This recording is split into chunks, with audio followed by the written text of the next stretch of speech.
നമസ്കാരം. അങ്ങനെ ഒറ്റയടിക്കൊന്നും കൊല്ലില്ല, ഇഞ്ചിഞ്ചായി മാത്രമേ കൊല്ലുകയുള്ളൂ എന്ന് കോൺഗ്രസുകാരുടെ കാര്യം പറയുകയായിരുന്നു കേട്ടോ.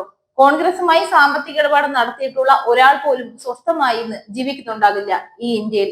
അത്ര കണ്ട് ക്രൂരന്മാരാണ് അവരെന്ന് ഓരോരോ വാർത്തകളിലൂടെയും അനുദിനം പുറത്തു വരുന്നുണ്ട്. കോൺഗ്രസ് നേതാക്കളുടെ സാമ്പത്തിക വഞ്ചനയിൽപ്പെട്ട് ജീവൻ പൊലിഞ്ഞവർ നിരവധി പേരാണ്. കോൺഗ്രസ് അനുഭാവികളാണ് മരിച്ചവരിൽ ഏറെയുമെന്നാണ് ഞെട്ടിപ്പിക്കുന്ന മറ്റൊരു വസ്തുത. KPCC മുൻ ട്രഷറർ വി പ്രതാപചന്ദ്രന്റെ മരണവും DCC അംഗം മുണ്ടേല മോഹന്റെ ആത്മഹത്യയും ഇതിന് തെളിവാണ്. തുടർച്ചയായ സംഭവങ്ങളിൽ പ്രതിക്കൂട്ടിലായിട്ടും ഇരകളുടെ കുടുംബത്തിന് നീതി നൽകാതിരിക്കുകയാണ് KPCC നേതൃത്വം.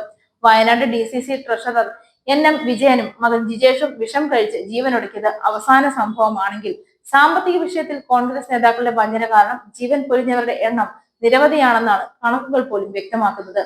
KPCC മുൻ ട്രഷറർ വി പ്രതാപചന്ദ്രന്റെ മരണമാണ് 2 വർഷം മുമ്പുണ്ടായ ഏറ്റവും വലിയ വിവാദം. KPCCയുടെ ഫണ്ട് പിരിവുമായി ബന്ധപ്പെട്ട് ചില നേതാക്കൾ സാമൂഹ്യ മാധ്യമങ്ങളിലൂടെ ഉൾപ്പെടെ നടത്തിയ അപവാദ പ്രചരണങ്ങളും തുടർന്നുണ്ടായ മാനസിക പീഡനങ്ങളുമാണ് പ്രതാപചന്ദ്രന്റെ പെട്ടെന്നുള്ള മരണത്തിന് കാരണമെന്ന് കുടുംബം ആരോപിച്ചിരുന്നു. KPCC ഭാരവാഹിയുടെ നേതൃത്വത്തിലുള്ള പുൽപ്പള്ളി സഹകരണ ബാങ്കിലെ അഴിമതി കോൺഗ്രസിന് രാഷ്ട്രീയമായ തിരിച്ചടി ഉണ്ടാക്കിയിരുന്നു.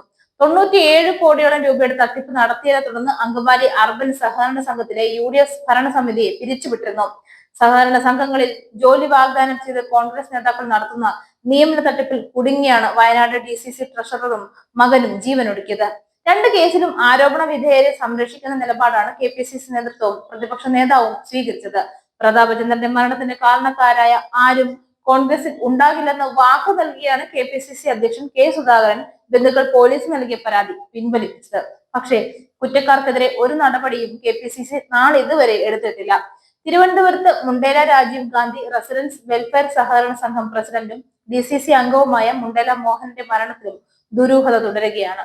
DCC അധ്യക്ഷൻ പോലും മരണ വീട്ടിലെത്തിയില്ല. സാമ്പത്തിക പ്രതിസന്ധിയിലായ മോഹനെ കോൺഗ്രസ് നേതാക്കൾ തിരിഞ്ഞു നോക്കിയില്ലെന്നും ആക്ഷേപമുണ്ട്. ഒരു പ്രശ്നം വന്നാൽ ഈ പറയുന്ന മുതിർന്ന നേതാക്കളൊന്നും തിരിഞ്ഞു പോലും നോക്കില്ല എന്ന് ഉറപ്പായില്ലേ ഇതുവരെ. രാഷ്ട്രീയത്തിൽ അധികാരം ഊറ്റം കൊള്ളുന്ന കോൺഗ്രസുകാരെ താങ്ങി നടക്കുന്നവർ ഇനിയെങ്കിലും ജാഗ്രതയോടെ ഇരിക്കണമെന്നാണ് ഓരോ കേസുകളും കേരള ജനതയെ ഓർമ്മിപ്പിച്ചുകൊണ്ടിരിക്കുന്നത്.